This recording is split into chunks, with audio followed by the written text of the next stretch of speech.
What's going on, everybody? Happy New Year. This is the first episode of At Me Bro for 2019.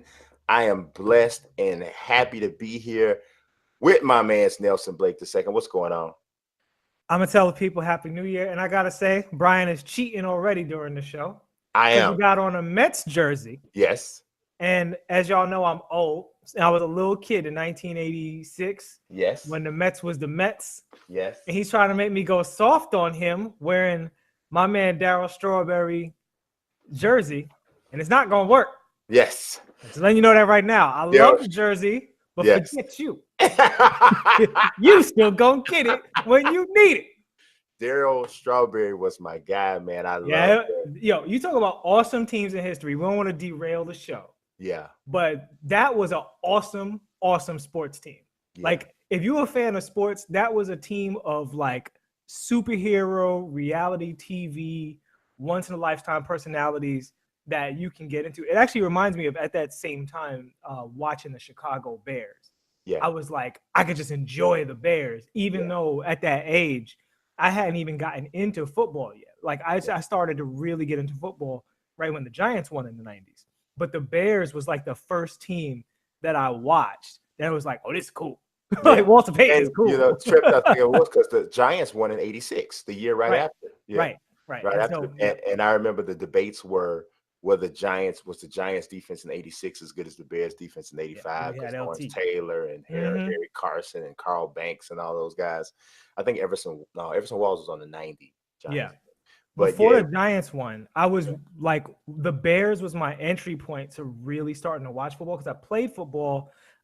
Maybe not at that age. I think maybe around that age I started playing football with like pads and everything, little league. Oh, okay. And we played in the street, and the video games I think had started to come out. And they didn't have all the players. They had like just a few Tecmo Bowl and stuff like that. Yeah. I'm not sure what year that came out, but I think it was around that time. It was around that time. Yeah. So the Giants Super Bowl was like my first great football memory. And I built up to that actually through the Bears. Yeah. Well, you know, Chicago's always the best. So anyway, I also want to say Happy New Year and hello to my beautiful, beautiful producer of this show.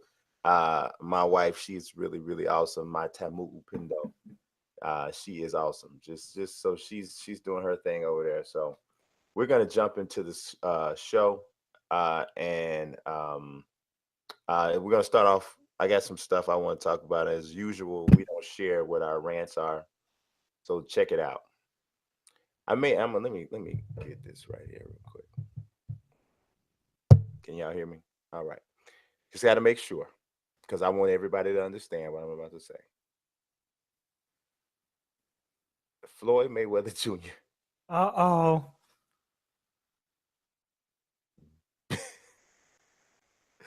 I don't know if y'all got a chance to see the fight between him and Tenshin Nasukawa on New Year's Eve.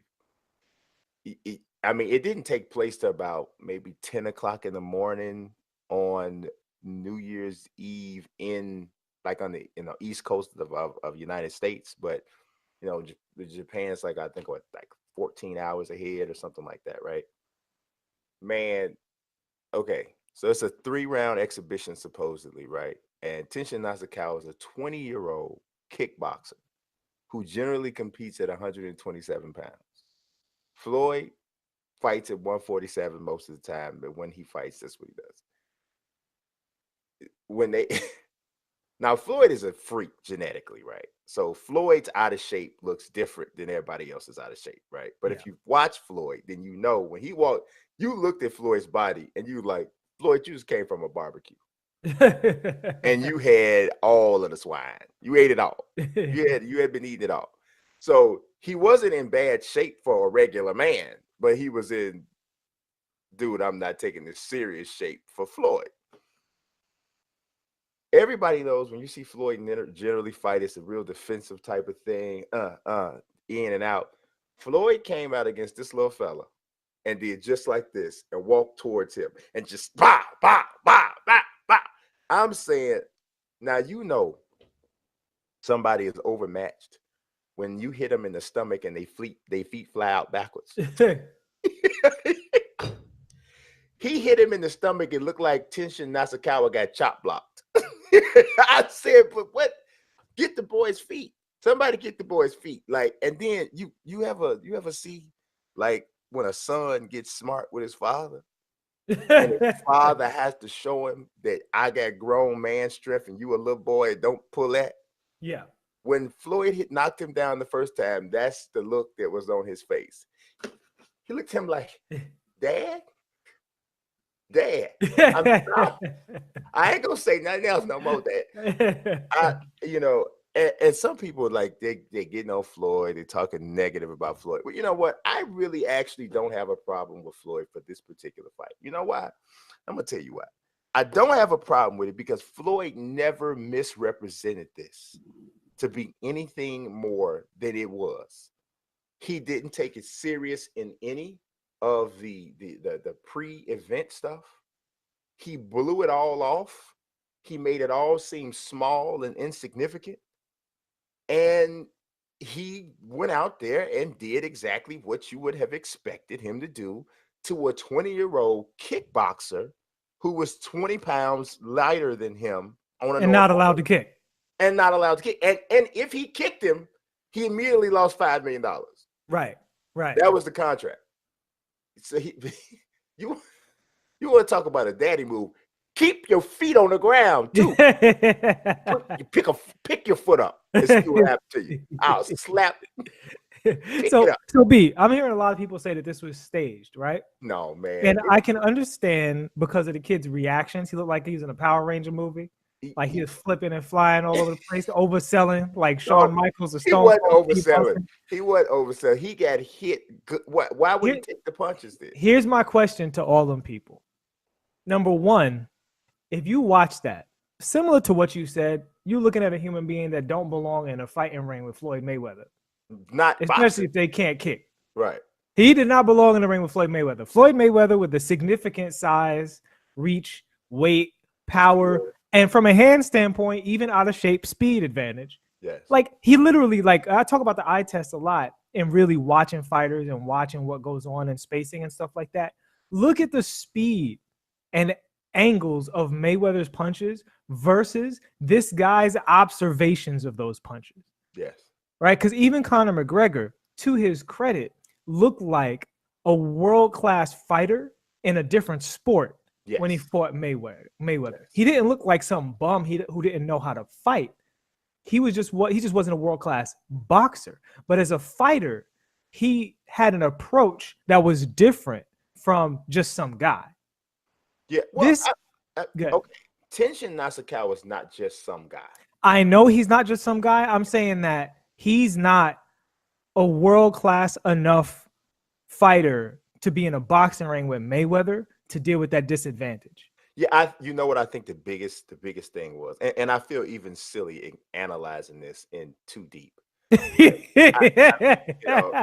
We should all feel silly after seeing that footage. It's really kind of like breaking down the ingredients to ramen noodles or something. Like right. It's like really stupid. But I think the biggest advantage, the biggest thing was the size. Oh, it's huge. That's one of the reasons why McGregor didn't look so bad. Because McGregor's actually a bigger guy than Floyd. You know, he's naturally a bigger guy. You know, he carries, McGregor carries 170, 175 pounds. Well, easy. Yeah. Well, Floyd is not supposed to be that big. No, Floyd 155 is his peak. Yeah, but that's the most. He was heavy then. He was at his prime at 125, 130 in there. Yeah. Like, I'm not sure anybody beats him if he's 125, 130 because he had knockout power at that size. Mm-hmm. At 147, he became a defensive fighter because he really didn't have the same power at that rate, at that weight.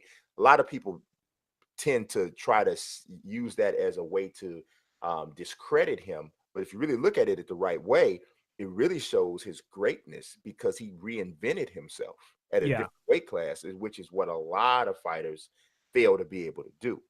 But so that's enough praise for Mayweather for today. Because before we get off it, my question to those people, and if you guys get in the comment section, if you thought it was fixed, let us know why he would need to fix that fight. Because that's what I'm trying to figure out. You know, because it's that crazy. kid can't beat him in a boxing match. Like, if y'all think that, come on. I know people watching this show are smarter than that. That kid can't beat 50, 51-0, whatever you want to call it, Floyd Mayweather. He ain't the one at 120, whatever he is, fighting Mayweather. Here's my problem. Here's my issue, and what I wonder about. I wonder why Rizin would, and some people pronounce it Rizin, some people can pronounce it Rizin. I have to talk to somebody who like absolutely knows to find out the correct pronunciation. But I'm trying to figure out why. Now, this kid is their biggest star. He is their guy that they are looking at to be like their cash cow, right? He is a pop culture sensation, so to speak, in Japan. I'm trying to figure out why they would sacrifice him. Yeah, why humiliate him like this? For a single payday from a guy who's not going to commit to you long term. He's 40, he can't. And everybody knows that's not Floyd's MO. Floyd did this because you paid him $9 million to do something that was no risk to him. Right. He probably didn't train a lick. He didn't. Beyond just keeping himself in shape. In normal shape. Yeah. And Floyd genetically, I'm telling you, is strange. Right. I'm looking at him training for another fight. I can't remember which one it is. But he's like eating Taco Bell. Yeah. And he still looks like that. And I'm literally looking at him eating Taco Bell. So he didn't say he ate Taco Bell. He did a video of him going to the drive-thru and eating Taco Bell.